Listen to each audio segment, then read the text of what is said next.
자매님 여러분께 주님의 평화를 빕니다. 신부님께서 소개하신 대로요, 구로 이동 성당 노미안 스테파니아입니다. 잘 들리나요? 저는 여러분께 자랑할 것이 없지만 예수님과 성모님께서 베풀어 주신 은혜를 자랑하려고 합니다. 저희 친정집에는 저희 어머니께서, 친정 어머니께서 늘 이렇게 항아리 뒤에 둘에 식사하시기 전 쌀을 조금씩 그 항아리에 이렇게 모아 두셨습니다. 그것은 그 항아리에 모인 곡식들은 가난한 이들에게 나눔을 하시려고 이렇게 모으시더군요. 옛날에는 그게 좀돌이 모임이라고 했는데 저희는 시골이었고 어머니께서 그것들을 모아서 가난한 이들에게 오시면은 늘 이렇게 식사도 해드리고 이렇게 나눔을 실천하셨어요. 그런데 그 당시 이렇게 나병 환자들이 굉장히 이렇게 많이 오신 때가 많았어요. 제가 어렸을 때. 그러면 저는 무서워서 이렇게 숨어버리는데 저희 친정엄마는 이렇게 가마솥에 된장을 넣고 시래기를 주물러서 죽을 쑤시는 거예요.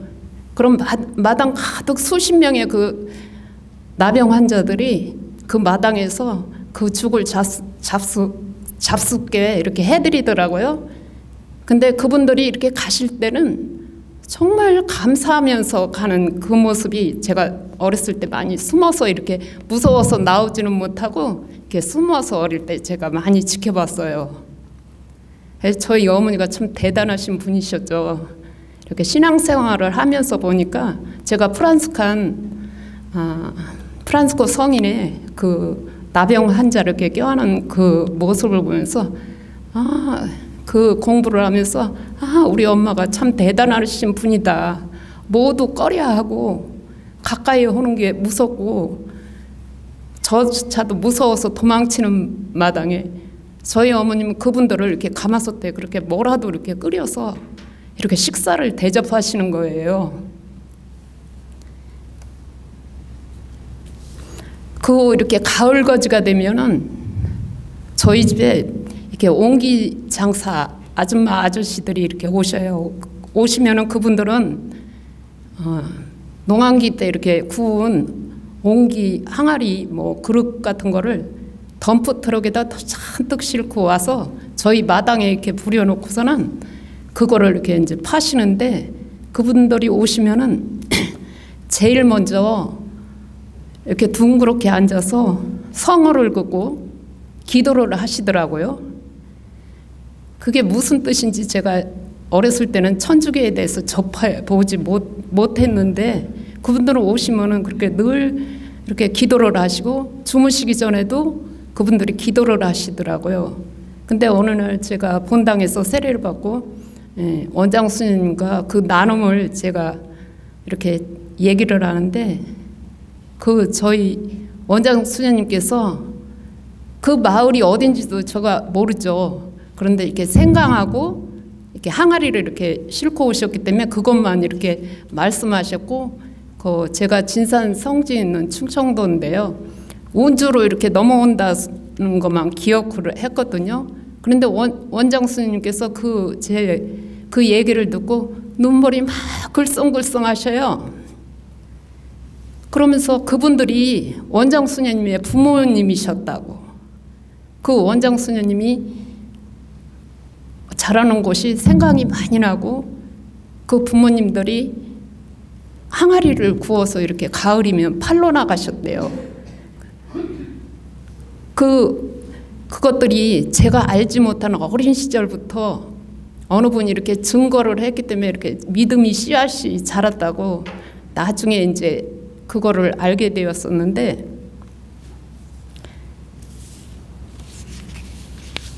그 이후 저가 이렇게 결혼을 간 곳이 이렇게 천주교 신자들이 많은 마을이었어요. 그런데 돌아가신 저희 시아버님, 시큰아버님 이렇게 믿음 생활을 하시다 이렇게 돌아가셨고요.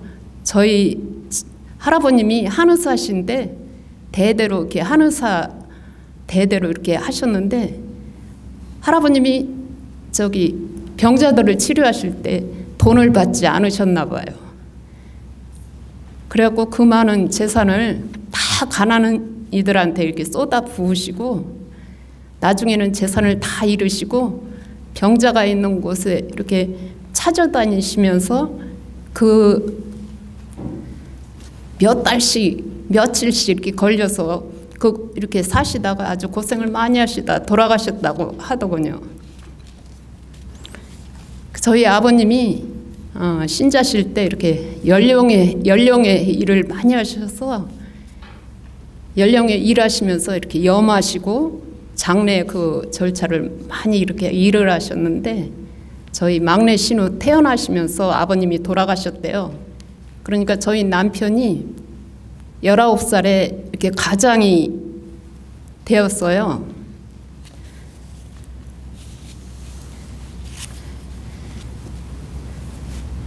저희 남편이 이렇게 아버님 돌아가시고 저희 아버님이 이렇게 이제 암으로 돌아가시면서 남편에게 빚을 많이 남겨놓고 돌아가셨나 봐요. 그러니까 남편이 뭐 소도 키우고 또 겨울에 부업으로 이렇게 옛날엔 마대부대 나오기 전에 이렇게 가마니 공장도 했었고요. 그리고 경운기를 싸서 남해 뭐 논도 갈아주고 밭도 갈아주고, 여름에는 그 물론에서 그 노타리라고 해요. 시골 사람들은 알아듣지만 이제 그런 일을 하면서 이제 아버님 빚이 어느 정도 다 갚아질 무렵에 그 당시 두 가정이 야반도주를 했어요. 그런데 저희 남편이 그분들을 연대 보증을 서게 됐었는가 봐요. 그리고 그분들이 도망가고 나니까 저희 남편한테 그 많은 빚을 받아야 되니까, 그때 저희 집에 80년도니까 소가 꽤 비쌌어요. 시골에서는 소가 이렇게 지금도 재산이지만 시골에서 그 당시는 소가 큰 재산이었는데, 소 머리 숫자대로 차압이 붙은 거예요. 소 우사에 빨간 딱지가 소 30여 마리 숫자대로 소 우사에 쫙 그 법원에서 나와갖고 그 소에다가 차압을 붙이는 거예요. 제가 그때 20대 때 남편도 30이 안 됐으니까 젊었을 때였어요. 그 법이 뭔지도 모르고 그 차압을 당하고서는, 근데 설상가상으로 이제 가마니 공장 그거 짜서 이렇게 납품을 했는데, 그 납품한 돈도 같이 일하던 사람이 중간에서 그 돈도 가로채갖고 도망가 버린 거예요. 그렇지. 그 무렵에 아마 농사도 이렇게 냉해 피해가 입어가지고 우박이 굉장히 많이 쏟아졌어요. 그러니까 뭐 나무 땅에 지은 농사마저도 냉해 피해, 뭐 가뭄 이런 걸로 해서 농사도 짓지 않게 막 졸지에 막 가난하게 돼버렸어요. 그래서 하는 수 없이 아이들을 어른들께 맡기고 남편하고 제가 서울을 오게 됐습니다. 서울에 와서 뭐 남편은 집 짓는 일을 하고 저는 식당에서 일을 했었는데, 빚을 갚아야 하니까 열심히 벌었죠. 그런데 한 3년을 그 당시 몇 천만 원 빚을 갚았어요.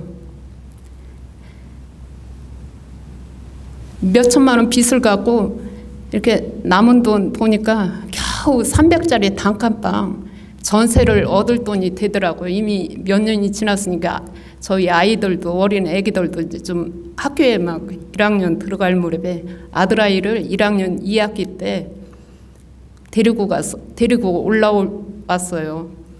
몇 년을 아이들을 떨어져 놓으니까 엄마를 보고도 아들아이가 다가오지를 못하는 거예요. 너무 오랫동안 이제 떨어져 살으니까. 그래서 아들아이 이제 먼저 데리고 오고 그해 겨울에 이제 딸아이 이렇게 데리고 단칸방에 이렇게 살았었는데, 살다가 제 시의 할머님이 96세 되셨거든요. 근데 할머님이 이독하셔서 시골에 이제 내려가서 뵈러 내려갔어요. 그랬더니 할머님께서 세례를 받고 싶으시다고. 천주교 이제 저는 신자가 아닌데 그럼 할머니 좋으실 대로 하시라고. 그 마을 신자한테 찾아갔더니 신부님께서 한달음에 오셔가지고 대세를 주셨죠. 대세 받으시고 한 달 후에 돌아가셨는데, 그 장례 미사 사도예절로 이렇게 하시는데 96세 되신 할머님이 돌아가셨는데 너무나 아름다우신 거예요. 제 눈에 할머님께서. 그렇고 또 연도하고 그 미사 예절이 얼마나 아름다운지 제가 믿지 않는데도 그렇게 아름답게 느껴졌어요.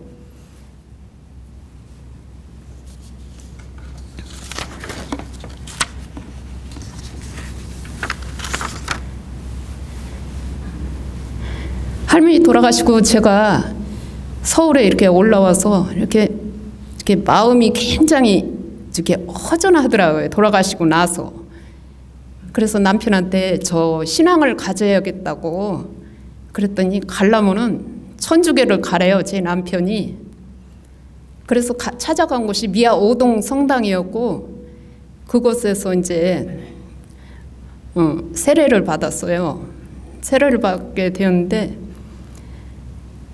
세례 받기 전에 제가 내지오 예비 단원으로 교리 받으면서 예비 내지오 단원에 입단했습니다. 그러면서 이렇게 내지오 단원들과 이렇게 활동을 하는데 저 미아오동 저 빨래골이라는 아주 판자촌 아주 산날망이 있는데 그곳에서 이제 어느 이제 형제분이 돌아가셨는데 그 집이 너무 비좁아서 이렇게 관이 나올 수 없는 상황이었어요. 그래갖고 담장 밖에다가 이렇게 치아를 치고 그 담장 밖에서 장례 미사를 치르는데 그 미사가 얼마나 아름다운지, 그 장례 미사가 가난한 가운데 그 미사가 얼마나 아름다운지 지금도 이렇게 생각나요. 그 가난한 가운데 행해졌던 미사가. 그러면서 제가 미아 오동에서 세례를 받았는데, 저기 전문가가 아니라서 죄송해요. 자꾸 말이 꼬여서 죄송합니다. 제가 미아 오동에서 스테파니아라는 본명을 받고 세례를 받게 되었고, 그 이후 그 미아 오동도 성전 건립을 했습니다. 이렇게 성전이 이 성전 제대 집이 세 가지고 이렇게 양동이를 놓고 미사를 집전할 정도로 집이 성전이 헐었어요. 그래갖고 성전 건축을 했었는데 매달 제가 식당 일을 하지만 제일 먼저 작은 봉헌이지만 성전 건립금을 제일 먼저 이렇게 떼서 봉헌하고 그 나머지 돈으로 이렇게 생활을 하면서 이렇게 지냈습니다. 그런데 제가 그때 전세 그 300짜리 살았었는데요. 우리 큰 시동생이 사채업자한테 그 전세 문서를 갖고 사채를 쓴 거예요. 그래가지고 사채를 써가지고 졸지에 그 단칸방에서 쫓겨날 상황이 돼버렸어요. 그리고 쫓겨날 상황이 돼가지고 딸아이하고 이제 기름 시장을 그리고 쫓겨나 상황이 돼가지고 딸아이하고 이제 기름 시장을 막 헤매는데 복덕방을 이 집 저 집 다 다녀봐도 그 돈으로 전세금이 올라서 갈 곳이 없는 거예요. 그러니까 막막하게 딸아이하고 이렇게 이제 정말 낙심을 해갖고 쫓겨난 상황으로 막 낙심을 해갖고 이렇게 오는데 길을 한가운데 아줌마 몇 명이서 둥그렇게 서가지고는 몇 명이서 아이고 우리 저기 집 저기 나가게 좀 협조 좀 하라고 난 이제 들어가 살 집을 구하는 막막한 심정인데 그 소리가 그냥 제 귀에 지나가면서 들었는데 크게 이렇게 들리는 거예요. 그래서 이제 다가가서 그분들께 물어봤죠. 그랬더니 무당이 그 집에 이사를 오려고 이렇게 계단식으로 된 집이었고 그 집에 9가구가 사는데 무당이 이사를 온다고 하니까 같이 사람들이 무섭다고 그 계약금을 했는데 안 된다고 이제 해갖고 그분을 이사를 못 오게 했대요. 그러니까 이제 그 방을 놓은 사람 이제 돈을 빼가야 할 사람하고 집주인도 이제 항의가 들어왔었나 봐요. 그 문제로. 그래서 그분들이 이렇게 논하고 있는데 나는 전세금도 모질라서 그 돈 갖고 그 집을 얻을 수 없는데 어떡하냐고. 그게 이제 그분들한테 여쭸더니 그럼 가서 집주인한테 좀 봐달라고 좀 상의를 해보라고. 그래서 집주인 아저씨를 만났는데 이 집주인 아저씨가 그렇게 돈이 모자라면 전세금을 나눠서 내라고 그렇게 편의를 봐줘갖고 내가 갈 곳 없는 나한테 이사를 할 수 있게 해줬어요.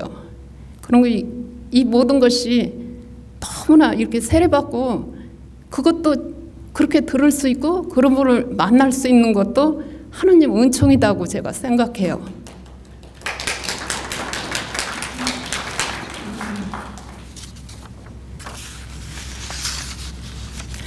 제가 그 집에서 이렇게 이제 견진 교리를 시작했어요.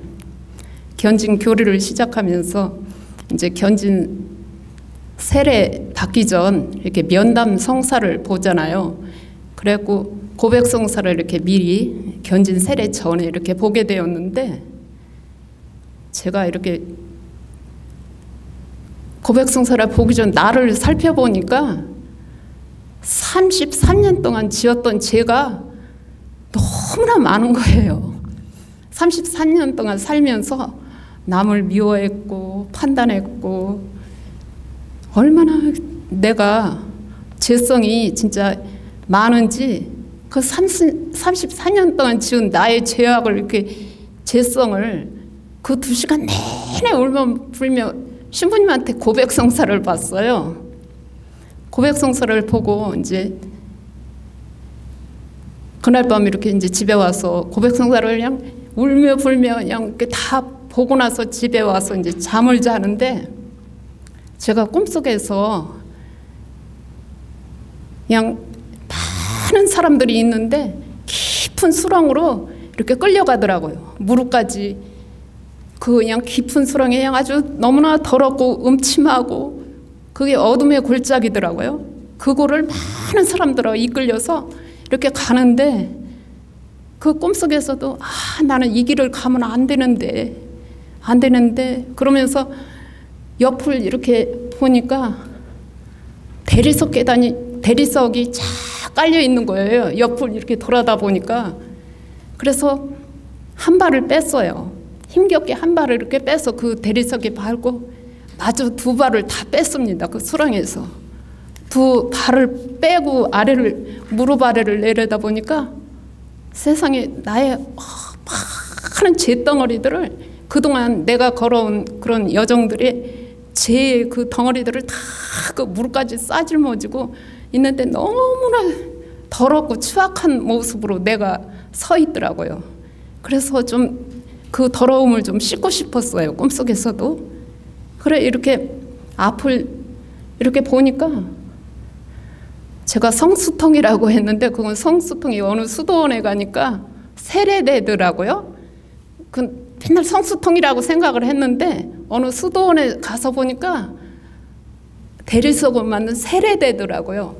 근데 그 세례대에 하늘에서 맑은 물이 이렇게 그 세례대로 쏟아지더라고요. 그 물이 이렇게 쏟아지는데 너무나 맑고 투명하고 얼마나 깨끗한지 그 물로 제가 무릎만 씻은 게 아니라 머리부터 발끝까지 온몸을 그 물로 다 씻었어요. 그 물로 제가 다 씻고서나 앞을 이렇게 향해서 고개를 들어보니까 그곳에 대리석 제대가 놓여 있고 제대 뒤에는 구름 속까지 대리석 계단이 구름 속까지 뻗쳐 있는 거예요. 하늘에. 그 구름 속까지 뻗쳐 있는데 구름 속을 이렇게 하늘을 향해 쳐다보니까 저곳은 꿈속에서도 제가 저곳은 거룩한 하나님이 사시는 곳이구나. 그래서 그 쳐다보는 그 제대에 납작 엎쳤습니다. 납작 엎쳤습니다. 꿈속에서. 그러고서는 다음 날 그 꿈을 꾸고 다음 날 견진 세례를 받는데 김수환 추기경님께서 집전을 해주셨어요.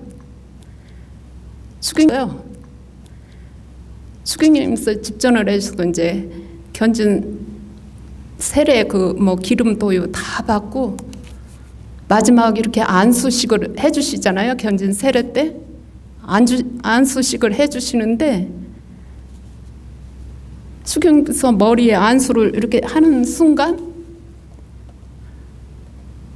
머리부터 발끝까지 불이 나를 휘감는 거예요. 이제 저만 느낄 수 있는 그런 체험이지만 그 불이 지금 이제 세월이 지나 성령의 불이라는 걸 견진 세례 때 성령의 불이라는 걸 이제 지금은 알지만 그 당시는 그 불로 나를 온몸을 감싸더니요. 이 내 모든 세포까지도 이 혈관까지도 그 불이 관통을 하더라고요. 그 체험을 하고 이제 세례 견진 성사가 끝나고 제가 3일쯤에 직장을 이렇게 나가는데 그때까지는 치유받은지 전혀 몰랐어요. 그래서 직장을 이렇게 아침에 나가는데 그 당시 제가 코에 비위염인데요. 수술을 몇 번 했었어요. 비위염인데 코 속에 이렇게 혹이 자라나면서 코를 막아요. 그 혹이. 그러면서 이제 코를 막았기 때문에 그 누런 코가 거기서 고여가고 흐르는데도 그냥 누런 코를 달고 살았어요. 더더군다나 냄새도 제가 못 맡아요. 못 맡는데 아침에 3일 후에 그 직장을 이렇게 가는데 그냥 분뇨 냄새가 코로 확 들어오는 거예요. 제가 제일 처음 맡은 냄새가 분뇨 냄새였어요. 근데 코로 확 들어오는 거예요. 그냥 코로 냄새도 못 맡던 사람이 제가 코를 막 벌렁벌렁 하면서 일을 가는데 내가 참 너무 신기했어요. 그 당시는 이렇게 너무 신기했는데 조금 지나서 주님께서 그 견진 세례 때 치유를 해주셨구나. 그 치유를 받은 거를 며칠 후에 알게 됐어요.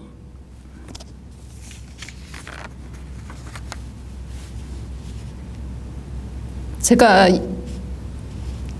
꿈을 꿨다고 하지만 제대에 납작 엎쳤다고 했잖아요. 제가 프란스칸 3회 회원이 되면서 종신서약을 받으면서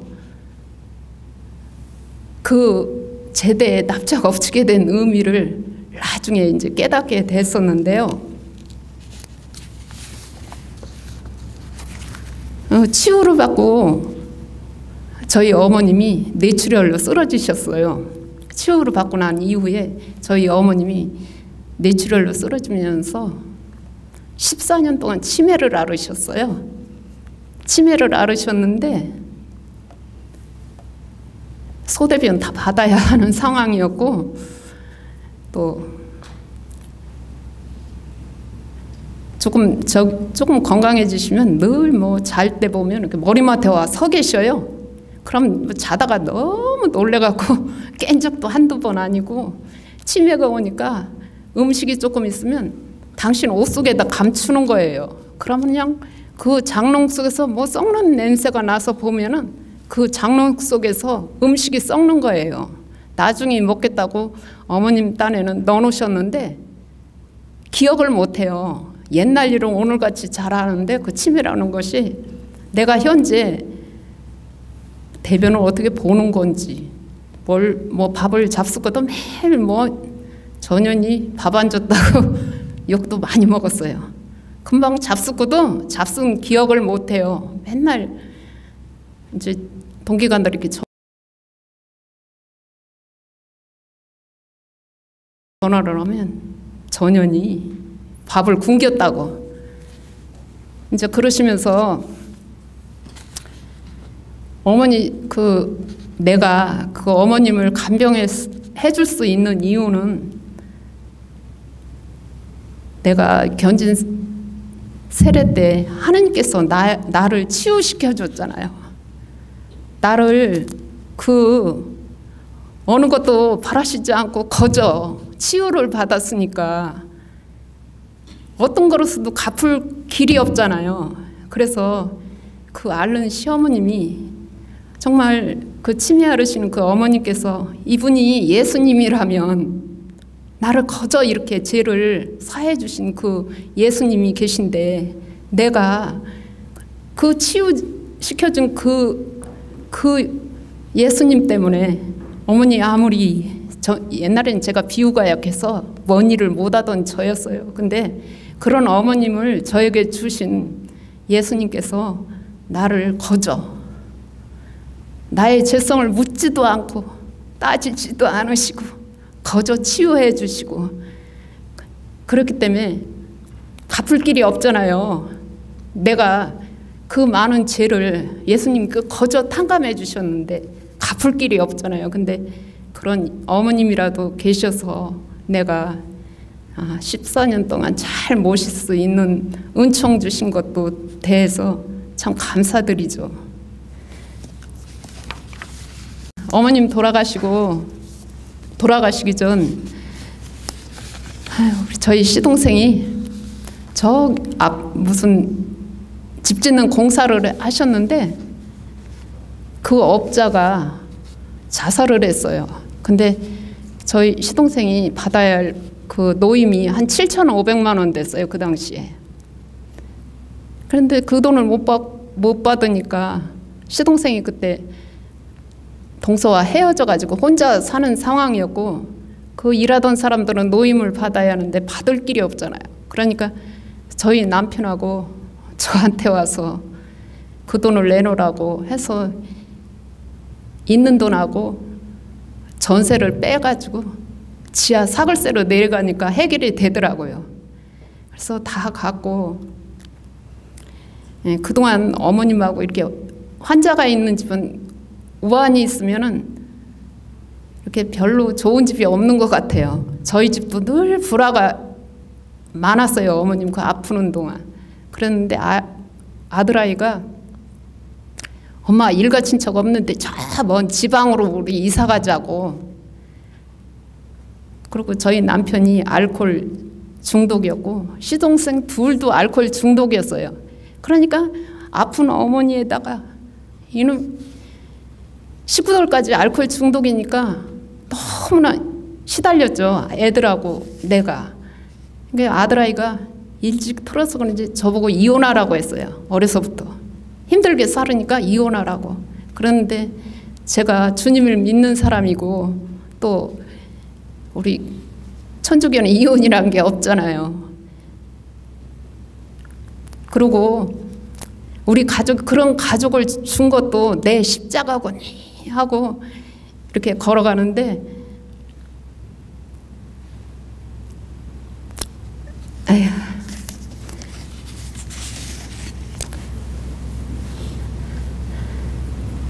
그러면서 제가 그 지하로 내려가서는 아들아이가 이사 가자고 해서 저도 이사 가고 싶었어요.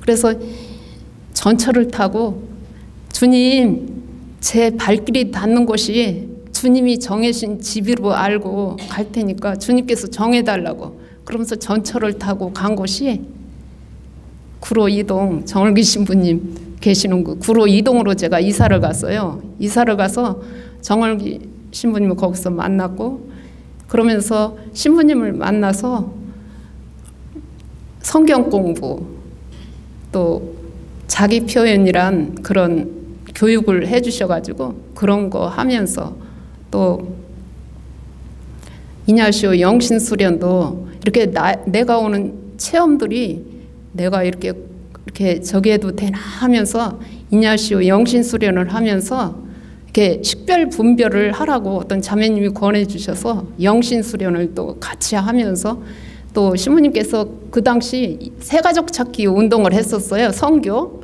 그래서 저도 그때 같이 이렇게 하는데 제가 8명을 입교시키게 됐었어요. 외자 교우로서 8명을 입교시켰는데 그중에 제 남편도 입교시켰어요. 외자 교우에서 남편을 입교시켰는데, 그 남편을 입교시키는 과정에서 알코올 중독이 심해서 저는 남편에 대해서 좋은 감정이 없어서 그런가 남편에 대해서 기도를 잘 안 했었어요. 왼수라고 생각을 했지. 살긴 살지만 왼수라고 생각했어요. 그런데 너무 힘들게 하니까 왼수라고 생각했어요. 그랬는데 애들이 엄마, 아빠를 위해서 우리 54일 기도를 하자. 그때 머리를 망치로 탁 맞는 느낌이었어요. 아들을 통해서 아빠를 위해서 기도를 하자는 그 말에. 그래서 애들하고 이렇게 54일 기도를 하는데 성모님께 청했죠. 무슨 힘이 있어요. 묵주기도를 54일 기도를 이렇게 하면서 성모님께 이렇게 기도를 하는데 뭐 하는 짓들이냐고, 우리가 작은 찻상에다 촛불을 켜고 와서 서히 둥그렇게 앉아서 기도를 하면 남편이 와서 뭐 하는 짓들이냐고 막 방해를 해요. 근데 참 은총인 것이요. 막 하고 대항을 했을 건데 성령께서 도와주셨는지 주님께서 도와주셨는데 한마디 대응도 하고 아이들하고 아들 방으로 쫓겨가요. 쫓겨가서 거기서 또 촛불을 그대로 켜고 거기서 마저 이렇게 기도를 하고 또 거기 쫓아와서 막 방해를 해요. 그러면은 가만히 찻상을 듣고 서히 그냥 부엌으로 쫓겨나요. 부엌 바닥에서 앉아서 마저 묵주기도 5단을 이렇게 성모님께 이렇게 바치면서 이렇게 있으면은, 그러는데 제가 하느님께서 그런 저희들이 작은 기도를 들어주신지, 저희 기도가 아니라 아이들 기도는 주님께서 참 잘 들어주시나 봐요. 그 기도를 54일 청원의 기도 막 끝나고 감사 기도가 들어가는 날인데 남편이 신부님 만나게 해줘 그러는 거예요. 그렇게 우리를 반대하고, 부끄럽지만 저희 남편이 알코올이 얼마나 심했던지 술만 잡으면 사람도 못 알아보고 다른 사람한테는 너무 천사예요. 오직 대상이 나하고 우리 아들이었는데 손에 닥치는 대로 던지고 쫓아내요. 쫓아내면 그냥 무서우니까 한 대라도 안 맞으려고 맨발로 쫓겨나요. 쫓겨나면 또 문을 걸어 잠가버려요. 그러면 길에서 서 있어. 어디 막 갈 곳이 없어서 막 헤매고 다녔던 그런 시절, 그런 우리 남편이었는데, 신부님을 만나더니 나는 술을 끊고는 못 끊고 성당에 나올 수 있냐고 신부님하고 면담을 했어요. 정신부님하고. 그랬는데 신부님께서 실수 안 할 거면 마시고 실수 안 할 거면 마시면 되지요 그러면서 했는데, 그때부터 저희 남편이 이제 교리를 시작했고요. 그 당시 저희 남편이 그 이후로 외짝 교리반에 들어갔는데 강원도 뭐 아주 깊은 산골에서 공사일을 맡아서 하는데 이건 하느님 은총인지 저희 남편이 6개월 동안 한 번도 그 교리를 빠지지 않고 그 먼 강원도에서 서울을 다니면서 교리를 받아서 바오로라는 본명으로 정신부님한테 세례를 받았습니다. 그래서 제가 성가정을 이루었어요. 성가정을 이루고 신부님 그 당시 새가족 찾기를 이렇게 하시면서 할 때 참 바오로 서간을 이렇게 공부시켜주고 이렇게 선교 활동을 하는데요. 지나고 보면 꼭 협조자를 보내주셔요. 이렇게 활동할 때 보면 둘이 이렇게 짝지어서 이렇게 파견을 하는데 그러면은 저는 달란트가 없는 사람이거든요. 성당에 나오세요 하면 저 짝지어 갔던 자매님이 또 내가 없는 달란트를 막 이렇게 얘기해서 같이 이렇게 협조를 해서 한 분, 두 분 이렇게 입교를 시키게 됐었는데 지금 아마 저희 시댁의 조카 둘, 우리 동서, 우리 친정 조카들 한 20명, 그 나머지 우리 신자들은 몇 번을 입교시켰는데 숫자는 잘 모르지만 주님께서 저를 그 선교하는 도구로 써주셨는지 많은 분들을 주님 곁으로 이렇게 인도하게 됐어요. 근데 그 당시 신부님께서 우리 본당에 신자가 우리 본당이 크지 않아요. 그런데 300명이 입교시켜야 됐어요. 300명이 입교하시니까 우리 신자들이 갈 곳이 없었어요. 아니 우리 신자들은 저 성전 밖에서 미사를 하고 300분의 새 예비자들, 입교자들이 성전에 가득 채웠었어요.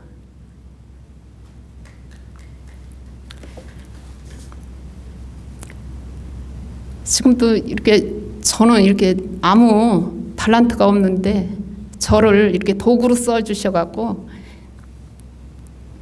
선교를 이렇게 하게 됐는데 그 선교 한 분 한 분 성전으로 입교시킬 때 그 기쁨은 말할 수가 없어요. 근데 저 같은 사람을 도구로 써서 한 분 한 분 성전으로 입교시켰는데 주님께서는 얼마나 기뻐하시겠어요. 당신 자녀들이 성전에 넘치도록 오시게 만드셨으니 그 기쁨은 여러분이 어느 분의 이렇게 부르심에 어느 분이 인도를 했고 보이지 않는 어느 분의 기도가 있어서 한 분 한 분 우리가 이렇게 신자가 돼서 주님을 찬미하고 주님께서 보이지 않는 은총을 많이 받고 사는 우리들이 된 것에 대해서 예수님께서 우리에게 베풀어 주신 은혜를 우리 크게 박수로 한번 쳐주세요.